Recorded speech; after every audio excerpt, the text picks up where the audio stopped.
오늘만 우리 하나님께서 또 우리 은혜 부으실 줄 믿습니다. 한번 우리 옆에 계신 분들과 한번 눈을 마주치면서 우리 밝게 웃으면서 한번 인사 나눠보겠습니다. 잘 되고 있습니다. 기도하면 됩니다. 네, 잘 되고 있습니다. 기도하면 됩니다. 아멘. 네, 오늘도 우리 기도하기 위해 모이신 우리 성도님들 위해 또 하나님께서 우리에게 은혜 더하여 주실 줄 믿습니다. 아멘. 오늘 여러분과 함께 나눌 말씀 제목은 그리스도로 옷 입기, 그리스도로 옷 입기, 이 제목으로 함께 은혜를 나누어 보고자 합니다. 자, 우리 계속해서 이 금요일 밤에 우리가 함께 갈라디아서 말씀을 생각하고 있습니다. 우리 특별히 요 근래에는 우리가 계속 3장에 나오는 말씀들을 가지고 같이 우리 생각을 하고 있는데, 그만큼 이 3장 좀 오래 걸리잖아요. 그렇죠? 오래 걸렸는데 그만큼 이제 중요한 내용이 많구나, 우리가 이렇게 생각할 수 있을 것 같습니다. 이 갈라디아서가 지금 왜 쓰여졌는가 한번 우리가 다시 한번 되짚어 보자면, 이 갈라디아서는 지금 갈라디아 교회에 침투한 유대로부터 온 유대주의자들, 지금 그들에 의해서 갈라디아 교회 성도들이 혼란스러워하고 있기 때문에 지금 이 바울이 다른 지역에서 그 이야기를 듣고 편지를 쓴 겁니다. 유대에서 온 이 율법주의자들이 주장한 건 뭐예요? 예수 그리스도 믿지만 더불어서 뭘 해야 된다는 겁니까? 율법도 너희가 함께 지켜야 된다, 이 얘기를 주장을 했죠. 그 말씀을 듣고 지금 갈라디아 교회 성도들이 흔들렸어요. 아, 그런가? 하고 생각을 하고, 그 율법주의자들이 이제 제일 강조하는 게, 그 율법 중에 제일 큰 게 뭐냐면 할례죠. 할례 받아라. 안 받으면 너희가 어떻게 구원받냐, 예수 믿지만 할례도 받아야지, 이렇게 주장을 하였던 것입니다.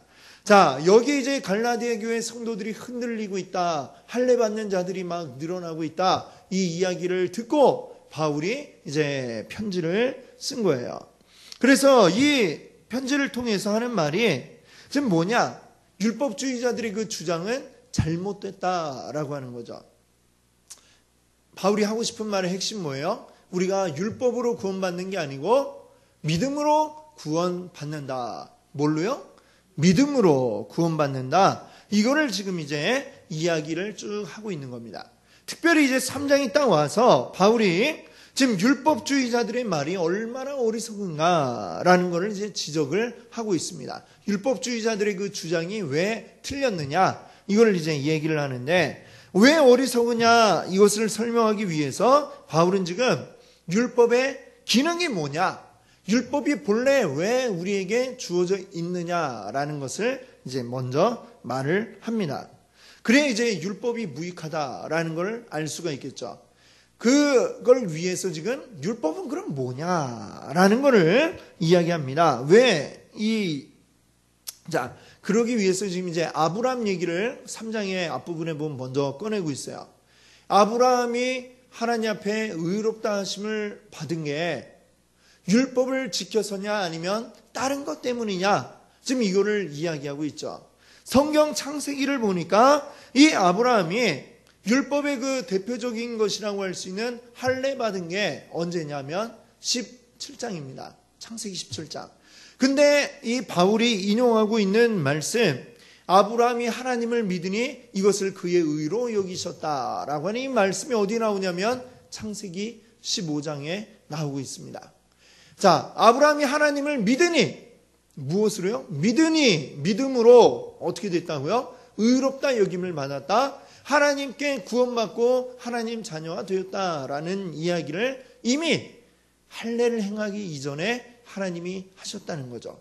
자, 그뿐만 아니라 유대인들이 그렇게 중요하게 여기는 율법, 이 율법이라는 게 언제 주어진 겁니까? 그로부터 약 400년 이상의 시간이 흐른 후에 모세 때에 와서 출애굽하고 나서 시내산에서 하나님이 내려주신 게 율법 아니겠습니까?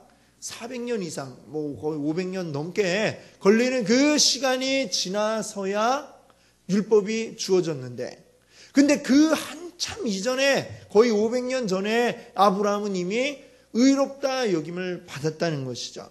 그러면 뒤에 한참 나중에 주어진 율법이 이 아브라함의 구원과 어떤 관계가 있겠습니까? 영향을 미칠 수가 있습니까? 없습니까? 없죠. 예. 한참 이 율법이 나오기 한참 전에 이미 하나님 앞에 의롭다 여김을 받았다라고 창세기에 적혀 있지 않습니까? 그러니까 이것은 무엇이냐? 자, 율법 이전에 이미 아브라함이 너희들이 그렇게 존경하는 너희의 조상, 믿음의 조상 아브라함이 이미 하나님 앞에 뭘로 구원받았다고요?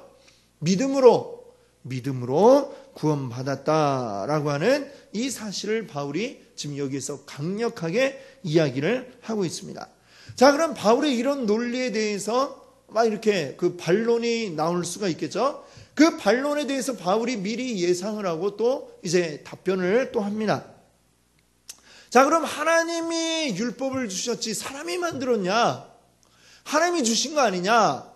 라고 이렇게 지적을 하겠죠. 그럼 하나님이 왜 주셨냐? 쓸모도 없는 거 우리에게 왜 주셨냐? 이렇게 물어볼 겁니다. 그러기에 대해서 바울이 또 대답을 하죠. 그렇다. 하나님이 쓸데없는 거 주신 게 아니다. 율법도 율법 나름의 역할이 있다라는 거죠. 그 율법의 역할이 뭐냐? 그건 바로 성경 오늘 그 말씀 조금 앞에 나오죠. 24절에 보니까 그 역할을 뭐라고 하고 있냐면 율법은 초등교사의 역할이다. 이렇게 얘기합니다. 초등교사 그러니까 뭐 그럼 초등학교 선생님이냐? 이게 아니라 이 초등교사라는 말에 헬라어 원문을 보게 되면 파이다고고스. 뭐라고요? 파이다고고스라는 말이 쓰였는데 이거는 뭐냐? 이제 그리스 로마 문화에서 주인집에 노예가 있습니다. 노예들이 있는데 그 노예 가운데 이제 영리하고 쓸만한 이런 노예들에게 무엇을 시키냐면 그 주인집의 자녀가 아주 어릴 때 집에서 기본적인 것을 가르치고 그리고 이 아이가 자라서 학교를 갈 나이가 되면 선생님께 아이를 데려다 주는 그 역할을 하는 사람이 있습니다. 그런 종의 역할이 있는데 그런 역할을 맡은 종을 뭐라고 하느냐? 파이다고고스. 오늘 우리 성경에는 초등교사라고 이렇게 번역이 되어 있습니다. 자, 그럼 율법의 역할은 어디까지냐? 선생님께 데려다 주는 거기까지가 율법의 역할이고 제대로 배우는 것은 누구에게 배우는 거예요? 선생님께 배워야 하는 것이지 이 어디까지나 이 파이다고고스는 노예 가운데 뭐 그 중에 좀 머리가 좋고 뛰어나고 학식이 많아도 그래도 그는 노예이고 그가 하는 일은 어디까지나 선생님 앞에 데려다 주는 거기까지의 역할이다라는 거죠. 그럼 율법이 뭐냐? 율법이 뭐라고 그랬어요? 율법이 이 파이다고고스의 역할을 한다라는 것입니다. 율법은 파이다고고스가 되어서 율법이 진짜 우리의 선생님이 되어서 뭔가를 우리에게 주는 게 아니고요. 어디까지나 우리를 인도해가는 역할이에요. 어디까지? 진짜 선생님에게까지. 그럼 우리의 진짜 선생님 누구일까요? 율법이 아니라 누구예요? 그리스도. 예수에게로 우리를 인도해가는 역할이 바로 이 율법의 역할이다. 그러면 뭐예요? 율법이 구원을 줍니까? 아니면 그리스도가 구원을 줍니까? 그리스도. 그렇죠. 율법이 구원을 주는 게 아니다. 율법을 아무리 열심히 잘 지킨다고 해도 거기에 구원이 있는 게 아니고 어디로부터 구원이 옵니까? 예수 그리스도에게로부터 구원이 온다라고 하는 것입니다. 자, 그러면 진짜 선생님에게 가서 제대로 이제 교육받게 된 사람에게는 더 이상 이 파이다고고스의 가르침이 필요가 있어요, 없어요? 필요가 없습니다. 그렇죠? 이제부터는 그 기초 교육에 머물러 있는 게 아니라 뭐 밥 먹고 나면 이를 닦아라. 뭐 이런 그런 아주 자질구레한 거는 이제 마스터하고 그 다음에 어디로 가야 돼요? 진짜 선생님한테 이제 제대로 배워서 교육을 받아야 되는 것이죠. 우리 역시 마찬가지로 우리가 율법이 우리에게 깨닫게 하는 게 있어요. 우리가 죄인이라는 걸 깨닫게 하는 역할이죠.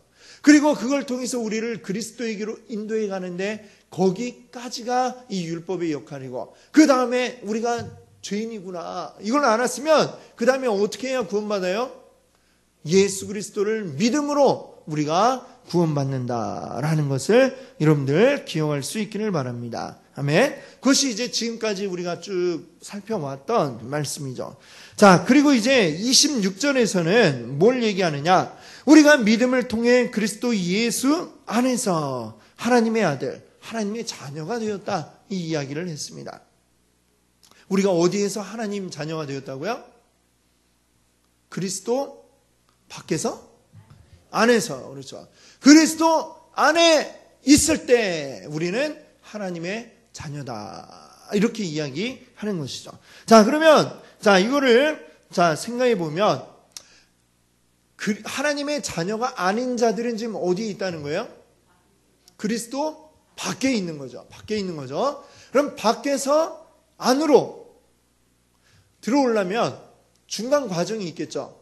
밖에 있다가 안으로 들어오는 이 과정을 거쳐서 완전히 안에 들어오게 될 겁니다. 그렇죠? 그러면 그 안으로 들어오는 이 과정이 뭐냐? 지금 이제 27절에 이야기하고 있는 세례가 말하자면 밖에서 안으로 들어오는 이 과정을 세례가 보여주고 있다. 이렇게 말하고 있는 것입니다.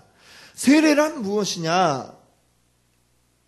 오늘 여기 계신 분들은 보니까 지금 다 세례 받으신 분들 와 계신 것 같아요. 세례는 뭐냐? 세례는 우리가 그리스도 안으로 들어가는 그 과정. 근데 눈에 보이지는 않는 거죠. 이 과정이. 근데 그것을 우리 눈에 보이도록 이렇게 묘사해서 보여주는 게 바로 세례라고 하는 것입니다. 우리가 어떻게 그리스도 안으로 들어가게 되었는가? 눈에 보이지 않는 과정을 통해서 우린 들어갔지만 그것을 우리 눈에 보이게 하고 하나님이 확실하게 우리에게 깨우쳐 주시기 위해서 우리가 행하는 어떤 그 의식이 바로 세례라고 하는 것입니다. 자, 그것을 27절은 이제 뭐라고 표현했냐면 그리스도로 옷 입었다. 이렇게 표현하고 있습니다. 자, 세례는 다르게 얘기하면 우리가 그리스도로 옷 입는 거다라는 얘기죠. 자, 옷이라고 하는 것. 사실 우리가 옷을 어떨 때는 그냥 아무 생각 없이 아무렇게나 입을 수도 있고 하지만 우리가 잘 보면 가만 보면 사람을 볼 때에 제일 먼저 볼 때 첫인상은 어디로부터 볼까요? 얼굴도 보지만 일단 멀리서 딱 봤다 그러면 옷부터 딱 보이겠죠. 자, 이 옷이라고 하는 것은 그 사람이 어떤 사람이냐를 보여주는 데에 가장 큰 역할을 합니다. 사실 우리 바깥에 드러나는 것 중에는. 그리고 특별한 일을 하는 사람들은 보면 다 특별한 옷들을 입고 있는 것을 봅니다. 군인들은 그 군인들이 입는 옷이 있죠. 또 경찰이 또 입는 옷이 있고 소방관들은 소방관이 입는 옷이 있습니다. 의사들은 또 의사하면 우리 뭐가 딱 떠올라요? 의사들이 입는 그 가운. 그리고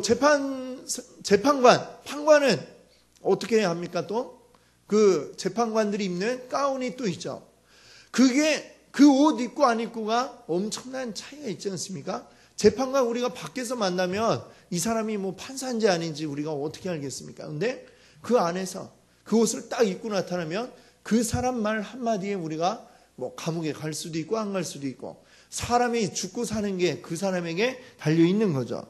자, 이 옷이라고 하는 것, 내가 무슨 옷을 입고 있느냐라고 하는 것, 그 옷이 나를 규정한다라고도 이렇게 이야기할 수 있는 겁니다. 그렇죠? 내가 어떤 옷을 입고 있느냐에 따라서 내가 다른 사람이 될 수 있는 거예요. 이런 얘기를 들을 때 제일 대표적인 예가 뭐냐면 예비군 아시죠?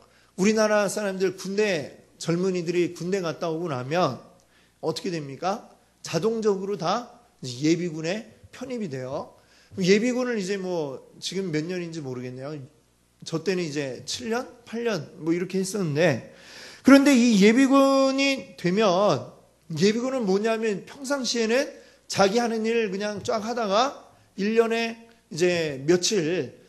며칠만 이제 군복을 입고 훈련을 받게 되는 게 예비군 아닙니까? 그럼 밖에서 이제 각자 많은 일들을 하죠. 어떤 사람은 학생이기도 하고, 또 어떤 사람은 또 사업을 하기도 하고, 또 어떤 사람은 또 전문직 일을 하기도 하겠죠. 각자 이렇게 일들을 하다가, 그러다가 갑자기 딱 통지서를 받죠. 몇 월 며칠, 이제 훈련소로 오십시오 하면은 갈 때 어떻게 하죠? 예비군복으로 이제 딱 갈아입고 거기로 가죠. 가면은 기가 막힌 게, 여러분은 예비군 훈련장에 안 가보셨죠? 가면은 다 똑같아요. 다 똑같이 사람들이 느릿느릿 걸어다니고, 아무데나 그냥 자빠져 눕고 앉고, 그리고 뭐 무거운 거 있으면 막 질질 끌고, 누가 뭐라고 해도 막 귓전에 드는 등 마는 등, 이렇게 하는 게 예비군이죠.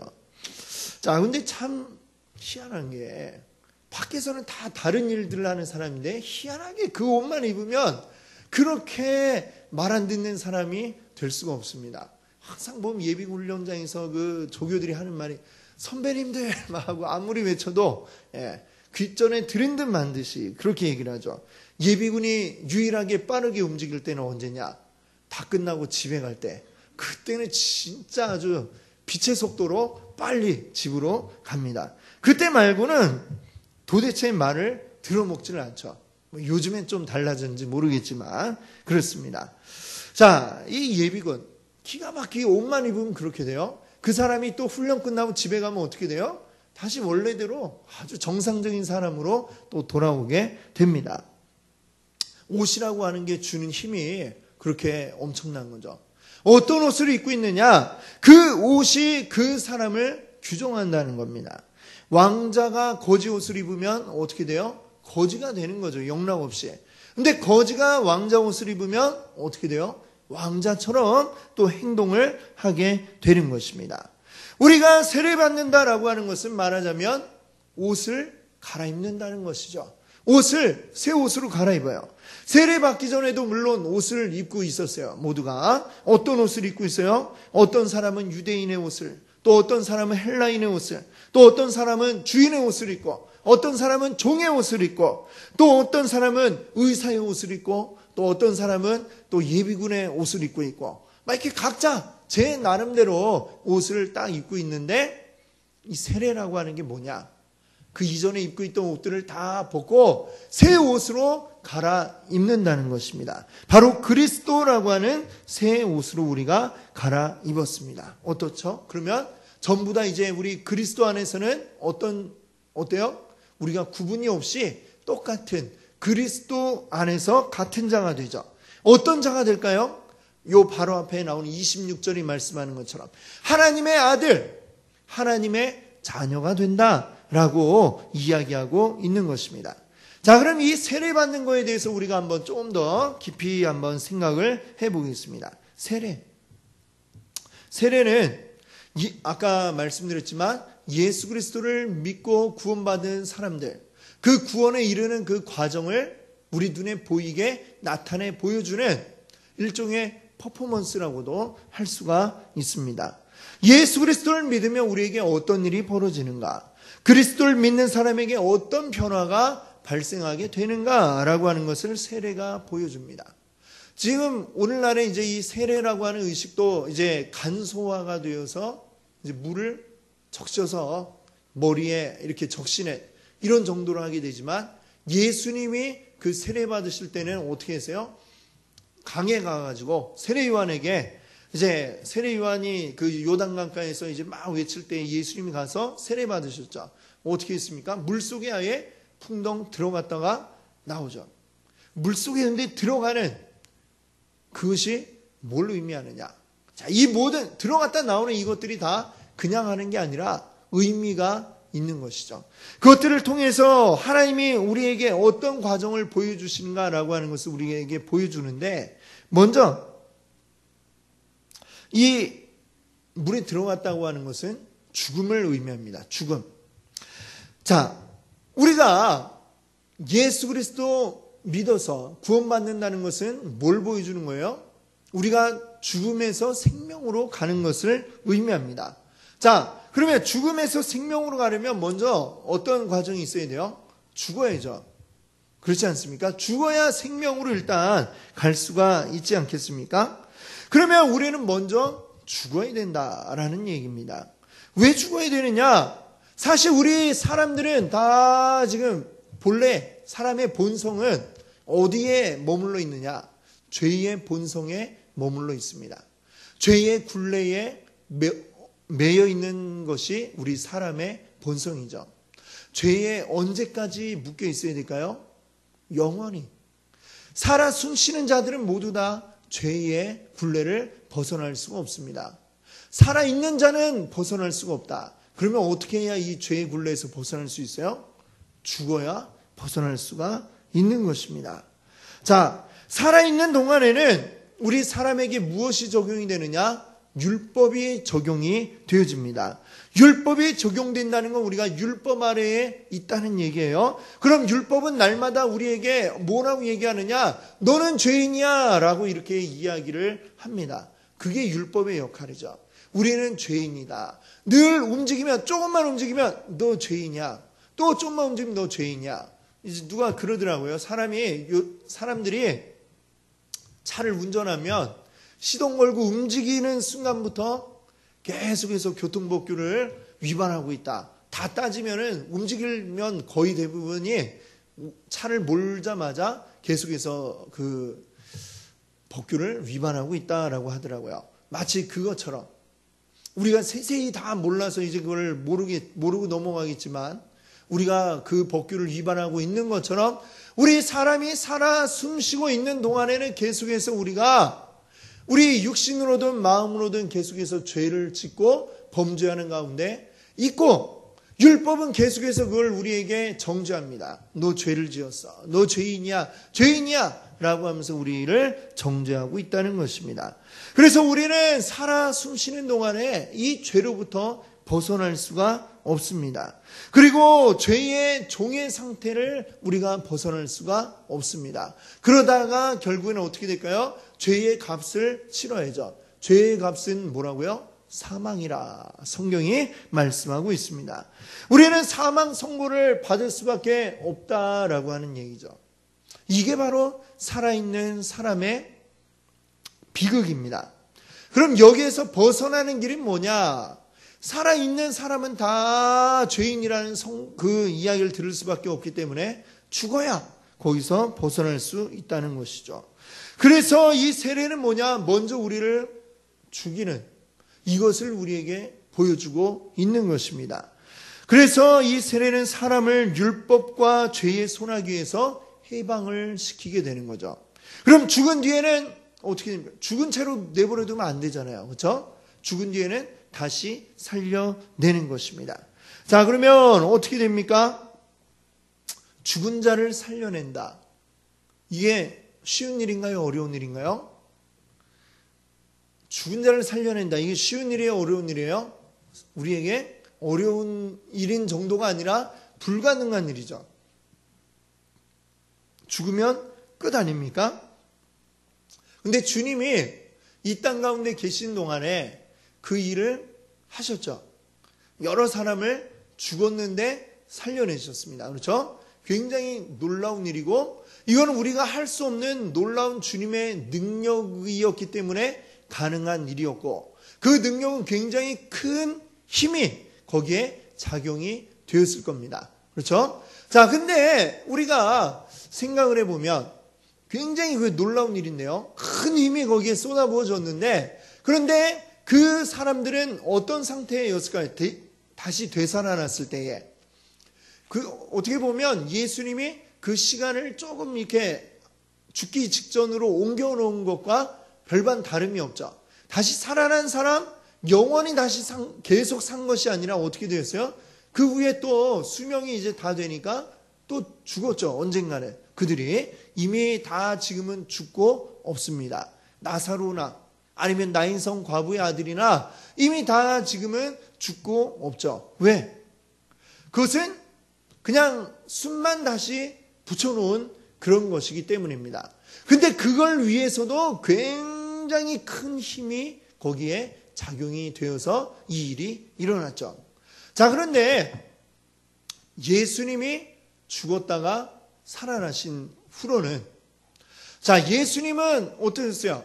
부활하셨을 때에 제자들과 함께 음식도 드시고 그런 것들을 다 보여주셨습니다. 그렇죠? 분명히 우리 똑같은 그 육신으로 부활했다라는 것을 보여주신 거죠. 그걸 통해서 또 손에 있는 못자국도 만져봐라. 창자국도 만져봐라. 다 만질 수 있고 또 음식도 먹을 수 있고 다 이게 가능한 똑같은 육신으로 부활을 하셨는데 놀라운 거는 집이 다 이렇게 문이 닫혀 있는 상태에서 예수님이 스르륵 하고 들어오시고 그래서 제자들을 만나시고 또 싹 사라지시고 이런 일이 있었다는 거죠. 그 얘기는 뭡니까? 우리와 같은 다시 육신을 가진 몸으로 부활하기는 하셨지만 그 육신이 지금 우리들과 똑같지는 않다는 걸 보여주는 것이죠. 그건 뭐냐면 예수님의 부활하신 몸은 이런 육신과는 다르게 변화되었다. 그 육신은 이제 하나님 나라의 그러한 정갑한 육신으로 변화된 것이다. 이렇게 이야기할 수가 있을 것입니다. 그렇죠? 그게 무엇을 통해 이렇게 그 부활이 이루어졌습니까? 하나님의 능력으로 그 부활이 이루어졌죠. 그러면 그것은 그냥 다시 살기만 하는 것보다 더 큰 힘이 거기에 작용이 되어야만 했겠죠. 그렇죠? 그냥 살기만 하면 다시 또 죽으니까 또 다시 죽지 않을 새로운 힘, 그 더 큰 힘을 발휘해서 변화를 시키는 게 작용이 되어서 부활을 하셨을 것입니다. 그렇죠? 그게 바로 예수님의 부활인 거죠. 그 예수님의 부활은 그 이전에 예수님이 사람을 살리신 것과는 또 다른 더 큰 힘이 작용되어야 하는 그러한 부활이었다. 이렇게 이야기할 수 있을 것입니다. 자, 그러면 이제 그 일이 우리에게 일어난다라고 하는 것입니다. 이 세례를 통해서 우리에게 그런 일들이 일어나게 된다라고 하는 것이죠. 그 큰 힘과 능력이 근데 우리에게 주어져야 우리가 새 사람으로 변화가 되지 않겠습니까? 그렇죠? 그러면 그 일이 우리가 이 세례를 통해서 죽었다가 다시 부활하게 되는데 다시 살아나게 되는데 그때에 작용하는 힘은 바로 예수님을 살리신 것과 같은 그 어마어마한 커다란 힘이 작용이 되어야 우리가 살아나는데 그 힘은 우리 안에는 없습니다. 우리가 할 수 있는 게 아니에요. 그 힘이 그러면 어떻게 해서 우리를 살리게 되느냐? 어디로부터 와서 살리느냐? 그 힘이 오는 그 근원은 바로 성령님이다 라고 이렇게 이야기할 수가 있겠습니다. 자, 그러니까 예수 그리스도께서 우리를 위해 죽으시고 살아나신 것을 믿는 자들, 믿고 세례받은 자들에게 이 능력이 나타나게 되는데 그것을 통해서 이 세례를 통해서 우리는 어디 안으로 가게 된다고 그랬어요? 그리스도 안에서 우리는 이제 새로워지게 되는 것입니다. 그리고 그 일을 성령님이 우리 안에서 이루어내신다는 거죠. 성령이 우리 안에 오셔서 그 힘을 발휘하시고 그 힘을 우리에게 작용하게 하시고 그래서 우리가 완전히 새롭게 변화되게 만들어 주십니다. 바로 이것이 세례를 통해 일어난다는 것이죠. 세례를 통해 죽었다가 살아나는 이 과정이 바로 그 과정 가운데 성령님이 오셔서 우리를 변화시켜 하나님의 자녀가 되게 만드는 이 일들이 이루어지는 줄 믿습니다. 아멘. 자, 그거를 이 바울은 뭐라고 이야기를 하느냐? 성령 세례라고 이렇게 이야기를 하고 있습니다. 성령 세례. 성령이 우리 가운데 오셔서 우리를 변화시키고 살리시는 이 과정을 성령 세례라고 하는데 이 일이 너무나 중요하기 때문에 이 하나님께서는 우리에게 또한 역시 그것을 눈으로 보여지게 나타내 보여주시는 그 일이 있었는데 중요한 사건이 있었는데 그게 바로 무엇이냐면 사도행전 2장에 나오는 오순절 성령 세례의 사건인 것입니다. 오순절 성령 강림의 사건인 것이죠. 그때 어떤 일이 발생했는가? 한번 우리 사도행전 2장 1절부터 3절까지를 한번 같이 읽어보겠습니다. 자, 한번 제가 1절 읽고 여러분들이 2절 읽고 3절은 같이 읽어보겠습니다. 오순절 날이 이미 이르매 그들이 다 같이 한 곳에 모였더니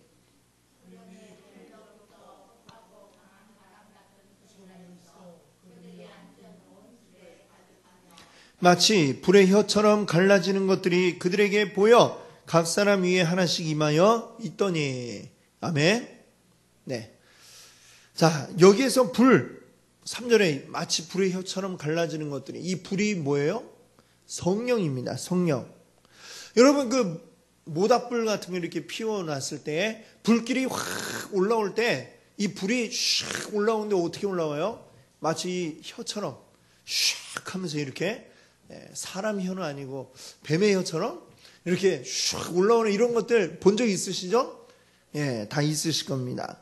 자, 그 불이 혀처럼 막 ner렁거리면서 올라오는 그것처럼 성령님이 임하셨는데, 마치 하늘에서부터 땅으로 이 불이 쫙, 모닥불이 피워져서 그 불길이 쫙 오는 것처럼, 그렇게 그 불길이 사람마다, 각 사람마다 오순절날에 그 모여있던 120명의 사람들에게 각각마다 성령님이 그렇게 불의 혀처럼 임하셨다라고 사도행전이 묘사하고 있는 것을 우리가 지금 읽어봤습니다.